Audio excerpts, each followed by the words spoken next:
Hello, Phantom's Gate! Dark Prince Plays here, letting the curtains rise on another episode of my Let's Play of Pokemon Brilliant Diamond. In the last episode, I obtained my very first gym badge of the playthrough in the form of the mine badge? Or was it the coal badge? Honestly, Wait, can you check that, actually? I feel like you should. Was I right or was I wrong? And it's also dirty, and no, you can't actually check it. Cool. You can clean your badges, but that's like touchscreen only, so I'd have to like take the switch from the dock and do it myself. And I guess I'll just do that in between recordings. But yeah, and we also got our first battles with Team Galactic members, or Team Galactic Grunts, and this time we're going to be heading north of Jubilife City in order to continue on to get our second gym badge. So if you haven't seen the previous episodes, make sure for watching this one so you're caught up with everything that's happened up to this point. And if you enjoy, make sure you like and subscribe so you get more Let's Play videos like this one. And we have another battle. It's a little baby Badoo. This LP is going to be a nightmare for me to edit, I feel. I was going to get a head start on editing, but I didn't for some reason. I probably should have. Actually, I kind of did, but not entirely. And, oh, okay, I guess there was more in the Ravage Path than I originally thought. I think there might be some things over here. Because I have my notes. Okay. I want to check over here to see if there's any items. Okay, so there is one new Pokemon of interest here in the Ravage Path, and that is Psyduck. So there's nothing really too special about it, but it does have decent special attack with like, the rest of its stats being pretty like almost like equal. Yeah, the same as with Golduck, but its stats are increased. And I guess another notable thing is that it only has a 2% chance to show up.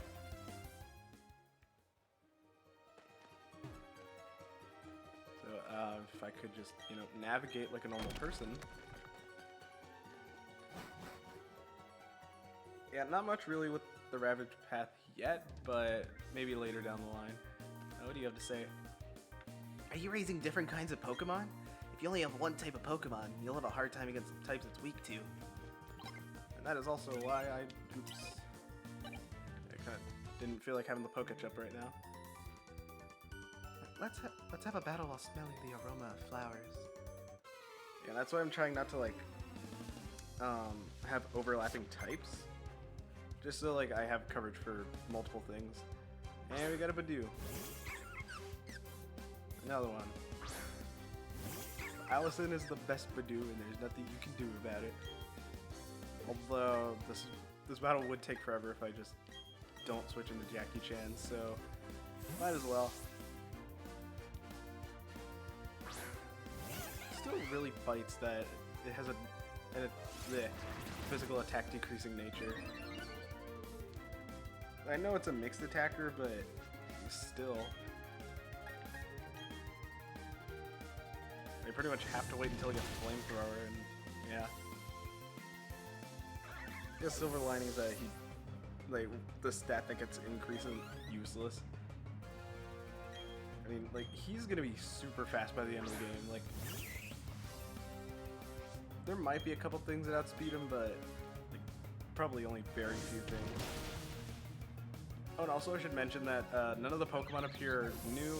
It's still the same route, so no new encounters of interest just yet. Didn't even bother to read her name. Even though I lost, I'm not angry because it smells so nice. I might cut out like the next trainer battles we come across unless something interesting happens.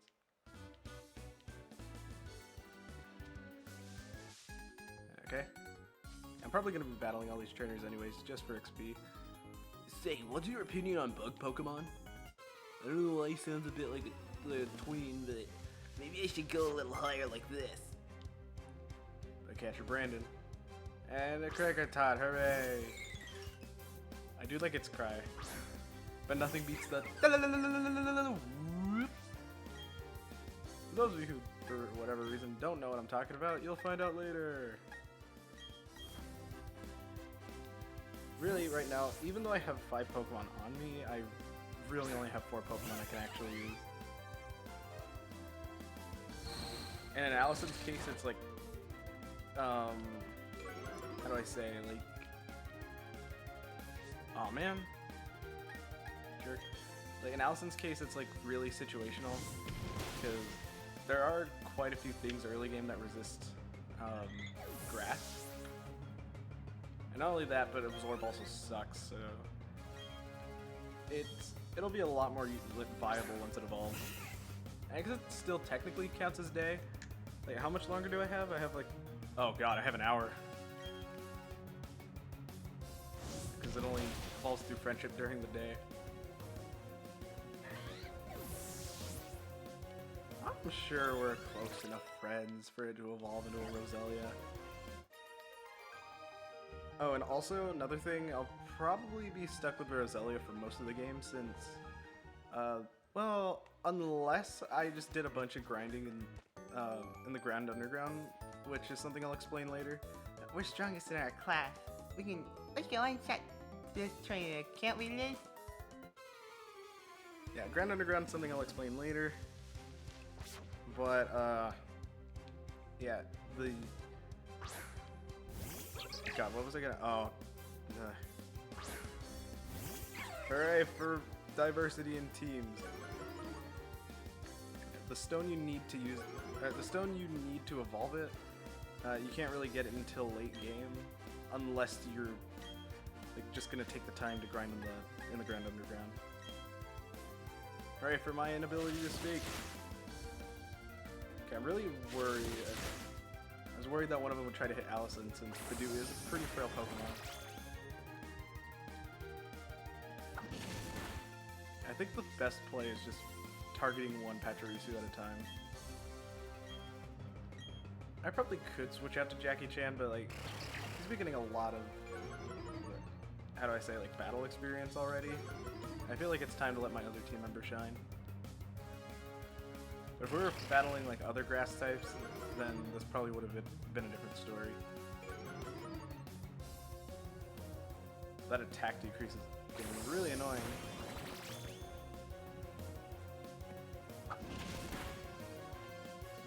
That probably means that the second one's gonna like take a while to KO.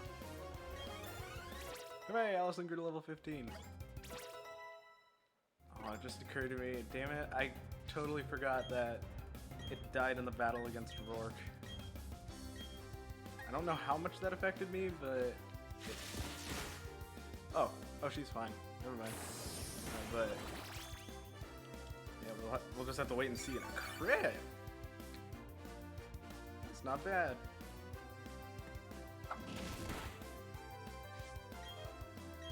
Oh, even then, Nala does more damage.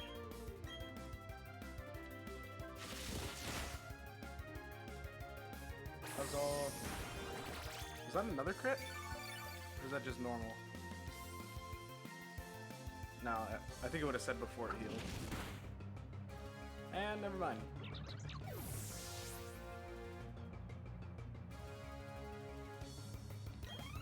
Speaking of which, she just sent me some pictures.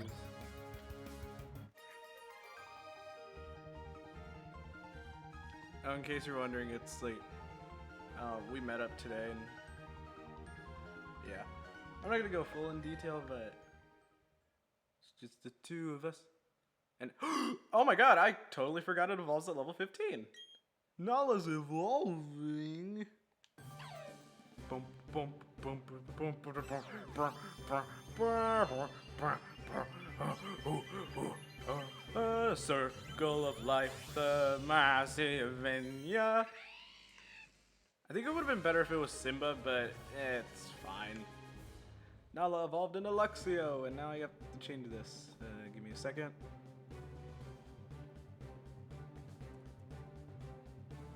Luxio female. I don't know how they got both male and female, but they sure did.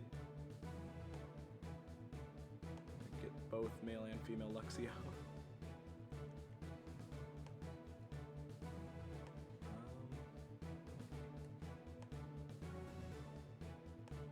Make you a little wee bit smaller. There There we go. Look at that. Luxio, the Spark Pokemon, an electric type in the evolved form of Shinx. Its claws lose electricity. Its claws lose electricity with the... Loose? Yeah, its claws lose electricity with enough amperage that could cause opponents to faint. It lives in small groups. Ah, she didn't. At least I got one evolution out of that. I was really hoping that Allison would also evolve, because I don't really get opportunities to record all the time, and like I'll never be able to guess if I'm gonna be able to record during the day or at night. At least we get to keep the tender fellow around just a wee bit longer.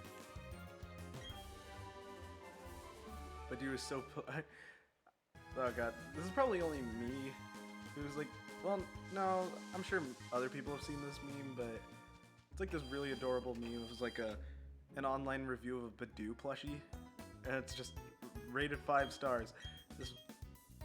This fellow is polite, very polite. He just sits on my desk and photosynthesizes. Kind of almost makes me want to have a Badoo plushie. Badoo is a good little Pokemon. And okay, so over here, these two trainers could be very worth your time, depending on if you have other Pokemon games on your Switch. So here, let me talk to them. I feel like they'll give me like text. Oh, you there? And I gather you've seen a wishing star before. Would you mind taking this Pokemon? I think it would be perfect for you. Okay, I didn't think he would straight up give it to me. I thought he would turn me down, but apparently I forgot that I had Sword save data on this file, so you obtained a Jirachi! No. I wish you and this Pokemon the grandest of adventures together. What about you? Why, hello there. It seems that you've played Let's Go and Kanto before. Would you like to go on an adventure with Sinnoh with this Pokemon? You obtained a Mew. I love how they just casually have, like, 2 mythical Pokemon on them. So... I'm sure it will be a good partner for you. So yeah, in Floroma Town, right? Yeah. In Floroma Town, if you talk to those trainers, they go, Beebs. They'll each respectively give you Jirachi and Mew, depending on if you have save data from other games on that specific user that you're using. So if you have any save data from Pokemon Let's Go Pikachu or Eevee, talking to the woman trainer or the old woman trainer, I don't know. Talking to the lady will give you a Mew. So level 1, I got an impish nature. I believe that all of Mew's stats are supposed to be balanced, but since it has... Wait. Why? Why do I keep getting bad natures on some of my Pokemon? Oh, whatever. Pound and... What's Reflect type? The same type as the target. Oh. Yeah, you just straight up get Mew, and if you have save data from Pokemon Sword or Shield, Sword or Shield, you get a Jirachi. So it starts off as level 5 and same nature. Hooray! 2 bad natures. Now, I feel like it would be a bit too easy if I used them on my team, so yeah, since you also can't really get those in the original Diamond and Pearl, that is most certainly cheating in my opinion, at least for me. I mean, if you have Brilliant Diamond or Shining Pearl and you want to use Mew or Jirachi, like, go ahead and do it. I'm just not going to do it myself. Do you know about... What? Gracidea flowers. Grassidea, I don't know. They're given as bouquets to express feelings of gratitude. It's an enduring tradition around these parts. I wanted to get some flowers from Floroma Meadow, but some Team Galactic guys in snazzy outfits came along. Those Galactic guys went the meadows past these flowers here. And also, right here, you get introduced to berries. So you pick the 2 orange berries. And over here, cherry berries. So yeah, we got introduced to berries in this game. So there are many types of berries that you can use like in battle.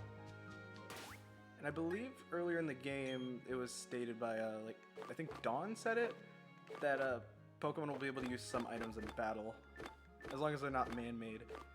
So berries are some of those items that you can give to Pokemon to hold in battle.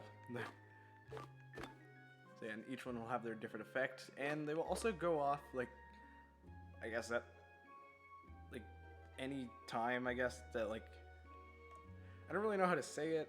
I guess like when a certain condition is met, so like when a Pokemon's HP drops low enough, it'll just automatically heal itself by 10 HP. And so yeah, that's what an Oran Berry does, and Cherry Berry heals paralysis, so you could just recover from paralysis mid-battle. Yeah, I think those are the only two berries we're gonna get right now, but there are plenty like other kinds down the line. Berry trees are profoundly interesting. If you grow them with care, they will bear great berries.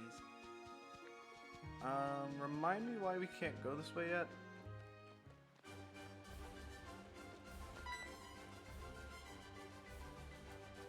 Help, trainer. Can you get my papa for me? He works at the Valley Windworks, but the people dressed like space aliens are mean and won't let me in. Chesto berries.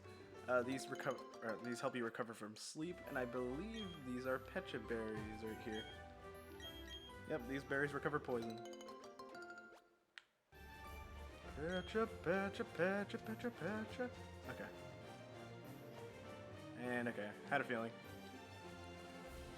So yeah, there are new encounters up here, but I won't really be showing those off. At least not right now. I do believe they are the same encounters though that you can get in the Valley Windworks, so I'll probably go over those once I get there. However, I do want to go up north. In here. I think, yeah, this place is gorgeous. Enough arguing. Hand over that sweet honey. Do as we say. Team Galactic will have that honey. Well, you might want to take me out to dinner or something first before you start calling me calling me honey. We're not even married. We must have it to attract Pokemon in great numbers. Hey, this kid's a witness. What do we do? We can have a brat running off to get help. The solution is simple. We must kill him and hide him in the trees. We must ensure the brat stays quiet. I mean, if they were actually threatening, then that's basically what their plan would have been. But since they only really have like Wurmple, Zubat, and well, Rattata's not really here, so just Wurmple and Zubat. They're not that big threats. Big up threats, that's what I was trying to say.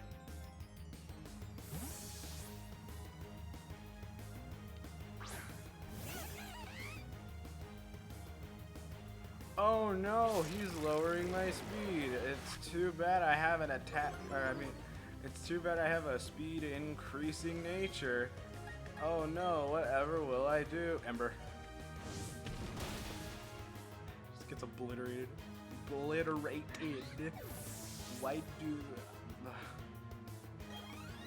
does my brain not let me speak sometimes? Sometimes it just gets real sad, you know?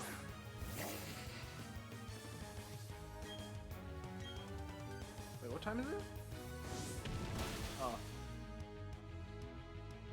Oh, that's right, okay. I had to think for a little bit. Do I have to battle the other guy, or is it just this one? This is why I'm gonna be stuck as a grunt forever. Well, I mean, if you get fired, then maybe not. This is so lame. They're gonna dock my pay. Up next. Battling you right after my cohort is weakening you gives me the edge. I didn't really read that sentence right the first time, and I kinda did the second time. Oh well. Zubat, oh no, what will I ever do now? It's almost like I predicted he had that Pokemon on him. Oh no, if only I just evolved my electric type.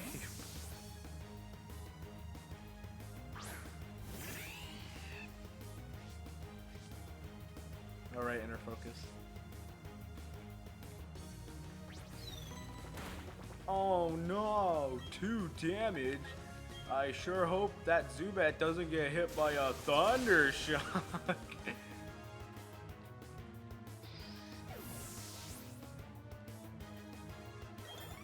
Cool, Sushi grew to level 12. I really want Allison to evolve today. If only I had some decent Pokemon. Yeah, you think? Why else do you think I was, like, speaking that way to you? Sprat's tough. Like, really, really... oh, yeah, I was gonna say it 3 times. I guess I could. Like, really, really, really tough. Tougher than I could put into words. And I know a lot of words. Wait a minute. You mean, like... fish sticks? We're done for now. Let's get back to the Valley Windworks. So I guess this is optional, because I think the game is just going to let me move on. Oh, what's this thing? They seem to have forgotten it. Oh, okay, it's a works key, so you do have to come back here. Works key. It must be for the Valley Windworks. It's no use to me. You may as well have it. You obtained the works key. Thank you. You surely saved me. Those goons were trying to rob me of my sweet, sweet honey. They sure were weird, though. You saw how they were dressed? Or you saw how they were dressed. Well, what they were saying didn't make a whole lot of sense either. Oh, I need to thank you. Will you take this as my thanks? You obtained a jar of honey. If you slather that honey on a sweet-smelling tree, it might attract Pokemon. And we have a new gimmick. So you can only use honey on trees like this, and it'll also attract it'll attract different kinds of Pokemon, and there are a handful of them that only spawn on honey trees, and some are more rare than others. And now I should take the time to go over what is probably the rarest encounter in all of Diamond and Pearl. Not so much Brilliant Diamond and Shining Pearl because Grand Underground, but might as well go over this one Pokemon anyways, so... hang on a second. Okay. So, let me explain to you a Pokemon called Munchlax. You might know it, you might not, and if you don't, then you might recognize the name Snorlax. So Munchlax is the Pokemon that evolves into Snorlax, and Snorlax itself is not really possible to catch in the wild, so you're gonna need a Munchlax in order to get a Snorlax in the first place. And now let me tell you how you get a Munchlax. So, how many are there? I think there's like 21 honey trees in the Sinnoh region. Don't quote me on that. But however many honey trees there are, every new playthrough you do, 4 random trees could have a Munchlax spawn on it. So like 4 out of the 21 trees or whatever can have a Munchlax spawn on it. Could. And I emphasize could a lot. Because, so how honey trees work is you lather honey on them, and then you wait, I don't know actually, yeah, I don't really know how long you have to wait, but I know it's in real time, like that you have to wait. And then come back to the honey tree and do whatever encounter you have. And like each Pokemon has a different encounter rate. And so yeah. And if you want another shot at a different Pokemon, then you have to lather more honey on the tree and wait even more time. And you want to know the chances of a Munchlax appearing? A whole whopping 1%. So not only do you have to guess which tree the Munchlax will spawn on, but you also only have a 1% chance of finding it. So like, you could spend hours searching on it, like one tree, and not even finding the Munchlax, whether it could spawn in it or not, because that 1% is mean. So you're kind of better off like trading for a Munchlax if you have a Gen 4 game. I think you can get Snorlax easier in Heart Gold and Soul Silver. But yeah, if you want a Snorlax on your team, then you're either better off trading or I don't know, just getting the remakes. Because, yeah, Munchlax is ridiculous. And that is also the reason why I'm not going to be using a Snorlax on my team. Don't know if I would have otherwise, but yeah. Sorry to crush your soul if you really wanted a Snorlax on your team. But hey, if you're playing Brilliant Diamond Shining Pearl, that opportunity is still open. Don't really know why I'm healing.